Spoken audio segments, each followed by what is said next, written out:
You're watching MMA Oddsbreaker. I'm Frank Trigg. That is Evan Dunham holding his daughter right now in the middle of the interview.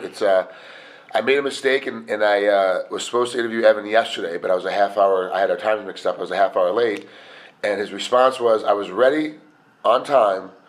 You weren't. Screaming baby. In-laws are here. Call me tomorrow." Yeah.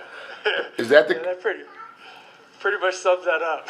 Is that the messages now you have to give most of your friends when they call you at certain times of the day or certain times of the afternoon?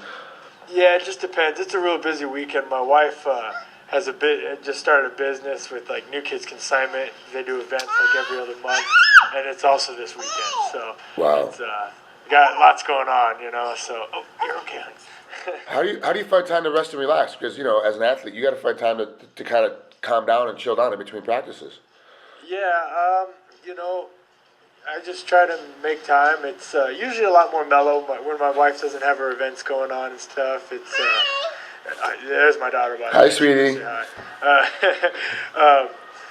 So yeah, usually she doesn't have events going on, and so she's able to take care of Ava and that sort of stuff, and I'm able to get some rest. But I've been doing a lot better on not killing myself every single practice. Just once a day, and then having like a technical work, and so the recovery is not quite as needed as it used to be when I was burning the candle from both ends.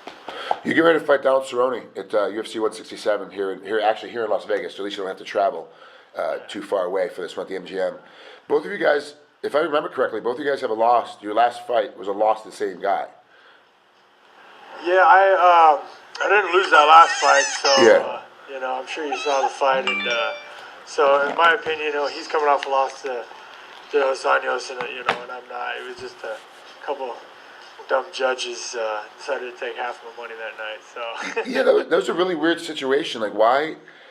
I mean, to me, it was really strange. I may be biased because obviously I picked you, I trained with you, so I knew what was going on. I don't understand how the judges could have gone that way. Do you worry now about going to judges, especially after that last one, that where it's like even when you clearly win, you can still lose because of the way the judges are going to go? yeah,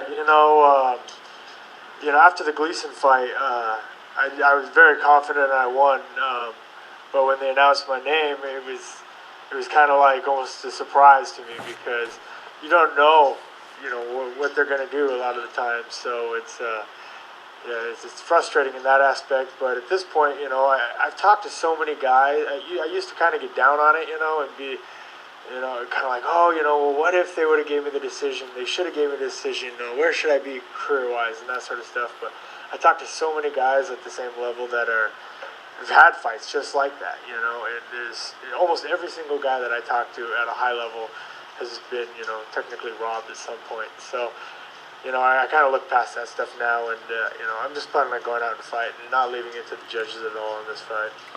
Well, when you talk about Donald Cerrone, he comes in with a majority of his victories are by submission. He's got TKOs, 2 TKOs, 5 decisions, and then 13 submissions. What do you think he's going to, because he's trying to improve his game. He's getting losses now. He's trying to, step his game back up to be the top end of the division. Do you think he's going to come in differently than you've seen him in the past? Or he's going to be pretty much the same Donald Cerrone, but just improved from last time? I think he's just going to try to go in there and bang it out with me, which is fine. I've showed that I don't mind that at all. So if he wants to take it to the ground, that's fine with me too. I'm very comfortable on the ground. So, I'm just going to go out and fight my fight, see what he does. I'm not too worried about him. I know everybody says that, but that's kind of the mindset you got to be. But honestly, I think he's going to come out there and, let his hands fly. And I think that's what he's going to try to do because that seems to be what he's comfortable with nowadays. Your Ray Seffo's still one of your main trainers, correct? Yeah, Ray and then Fallis now, too. Okay. With Ray, he's so busy with World Series of Fighting. He just signed both the brothers, Bryson, and now he's got so much stuff going on with that, trying to run that show. Does he still have enough time to take care of his athletes as well as a coach? I think so. I got a good group of guys running my camp now. I have Ray, I have Fallis, I have Kyle Griffin. And so between those three, I'm able to get plenty of work, and then I also have Drysdale, too, that I go and work with as well. So, I think Ray's still got the time. He's a guy that works, and sometimes I gotta kind of switch around the times a little bit, but it's usually not more than an hour or two from what our scheduled time is.